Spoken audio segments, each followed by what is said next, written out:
Um, and we have to build independent media around the world. It's the way we talk to each other. It's the way we get to know each other. It is absolutely a matter of national security that it not be through a corporate lens or a corporate microphone. I really encourage young people to go into journalism, to be there to document what's happening in your communities, because so many of these local issues have global implications right now. So I say, do it, and you will find a way to do it.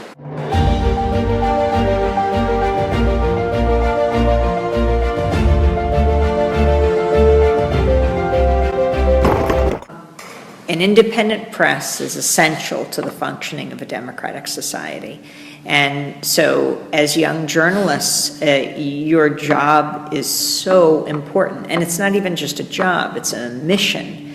And to open your microphone to people who are not usually heard, which I think very much represent the mainstream of society. It's not some fringe group, those who care about war and peace, those who care about climate change, the fate of the planet, those who care about the growing inequality in the world, whether we're talking about economic inequality, racial injustice, social injustice. I think that all of these people are not a fringe minority, not even a silent majority, but the silenced majority, silenced by the corporate media, which is why we have to take the media back to ensure that you're including all of the voices in your coverage, that this is our job. And, Democracy Now!, we were covering the largest unification of Native Americans that our country had seen in decades, from Latin America, from the United States, the First Nations of Canada coming together in North Dakota, the Standing Rock Sioux Reservation, to protect the land from the Dakota Access Pipeline and Energy Transfer Partners that owns it. And it's just absolutely critical because, there is a deep connection between what these struggles are all about. They are local struggles, but they connect, just like these pipelines do, to global issues. And they are not just issues, it's the issue of the fate of the planet, of climate change. So each one of these is so important to hear. I think of Winona LaDuke, of the White Earth Reservation in northern Minnesota, who says, I'm not going to spend my life fighting one pipeline after another, but that does seem to be what is happening, although there is this growing movement and growing awareness as so many people are now submerged underwater, at least in the United States, that we have to do something about this. And that's what the Native Americans have been leading the way in telling all of us. Freedom of the press is about the public's right to know. That right to know is sacred. That's what makes a democracy meaningful, when you are able to make informed decisions. We've got to open up the media to everyone's voice. I see the media as a huge kitchen table that stretches across the globe, that we all sit around and debate and discuss the critical issues of the day. When you hear someone speak for themselves, a Lakota grandmother, an Ojibwe grandchild, it breaks down barriers. It challenges the caricatures and stereotypes that fuel the hate groups. It is so important that we open up this dialogue. You don't have to agree with what you hear, but you begin to understand where people are coming from. That's the beginning of peace. I think the media can be the greatest force for peace on earth. Unfortunately, all too often it's wielded as a weapon of war, which is why we have to take the media back.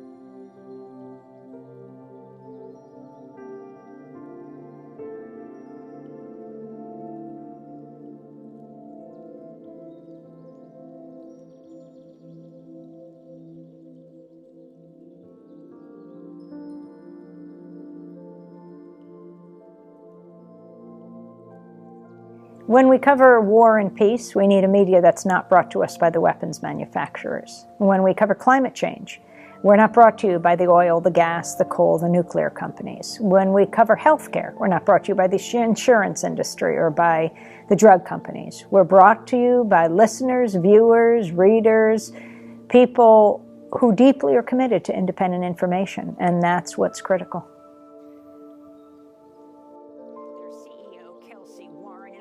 Supporter of President Trump.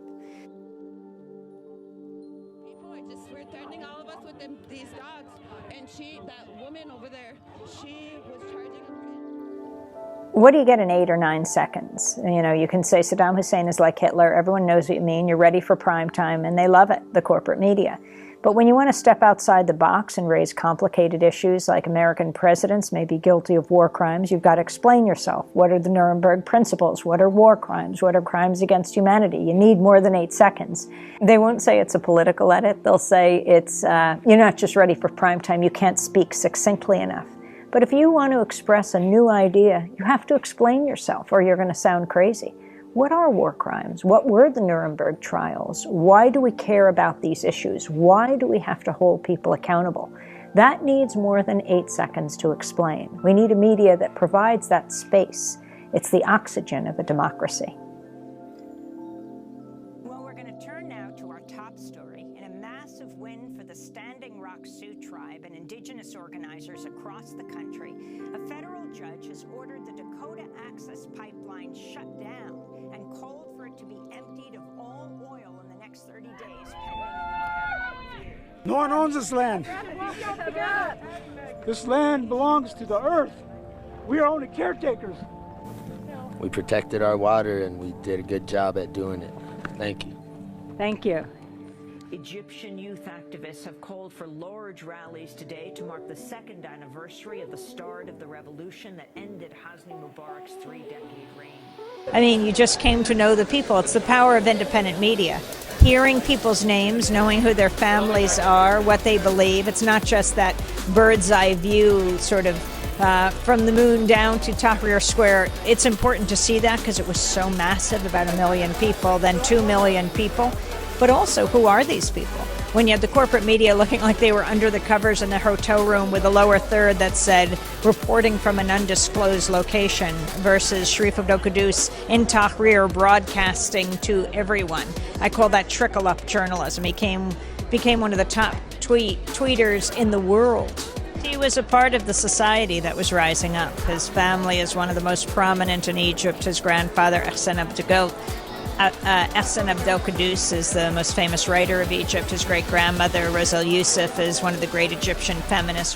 She founded Rosal Youssef magazine, which exists to this day. I mean, he intimately knows Egyptian society. He flew into the airport and went directly to Tahrir, and as he was going, he said, whatever happens, this is before Mubarak fell, he said, this is no longer Mubarak's Egypt, and he was so right. He just felt the difference, whereas someone parachuting in who'd never been there, how would they know? As soon as Sharif landed, we were texting back and forth and realized that Sharif could actually text, though he couldn't tweet because Mubarak had shut down the internet, just hit the kill switch on the phones and the internet.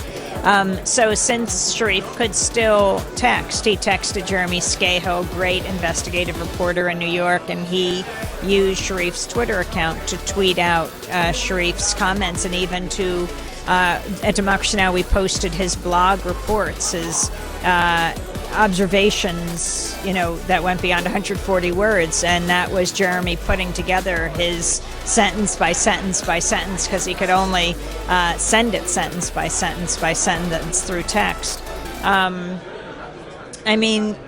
I think you saw the difference between corporate media and independent media in Egypt when the thugs broke down the satellites of the networks. They couldn't do anything else, so you could just see their faces, and they were reporting through Skype. But Democracy Now! Is used to being scrappy and gritty and using low-tech technology, or perhaps the highest tech, but cheapest technology. Necessity is the mother invention. We've always been sending broadcast quality reports through the internet, though we can use satellites too, though they're more expensive. So when the satellites were knocked out, we just sent the video broadcasts through the internet. And so when the networks are just showing the faces of the Western anchors, Sharif was sending 20, 25-minute broadcasts of the people in the streets, the young surgeon, the older lawyer, the high school girl who is starting a new newspaper, and you came to know them and care about them and wait to know what happened to them the next day. That's the power of independent media. Today, there are more tents here than I have ever seen in Tahrir. More elaborate shelters have been built, and there's more creative street art that's happening on the ground. I have words of advice to young and old journalists, to people feeling for so long there was only a select few gatekeepers, you know, those pundits in Washington on all the networks who know so little about so much, explaining the world to us and getting it so wrong. Now the world can tweet, can text, can talk, can be heard and seen. That's independent. The longer they wait, the media on the move. The stronger they become. The more delayed or the more latest decision to go away is, the more creative, the more beautiful is the revolution. So I want him to give us some more time to do or to make a more beautiful revolution. There's been a crackdown on journalists over the past few days here in Egypt. Several journalists have been detained, some have been beaten, one has even been killed. Reporters have been stopped, their footage taken and scanned. It's been harder and harder to get into Tahrir with a camera. We spoke to several journalists here in the square and asked them about this crackdown. My name is Dana Smiley. I'm a still photographer, videographer, multimedia journalist type person. I've lived in Cairo for 15 years, and the last 12 days have been the most exhilarating and the most terrifying 12 days of my life.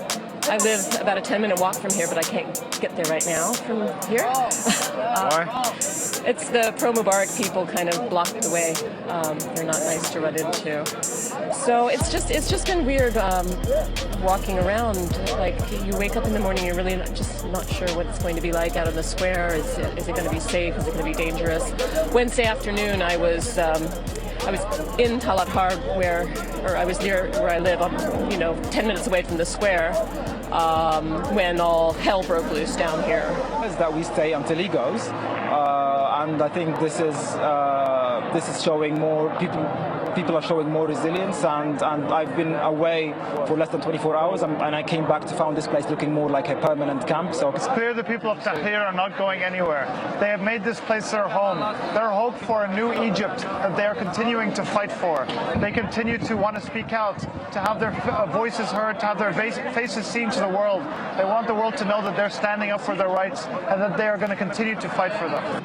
Sharif, thanks so much for being with us. We'll continue with Sharif tomorrow on Democracy Now! In our special Uprising in Egypt. I'm Amy Goodman. Thanks so much for joining us.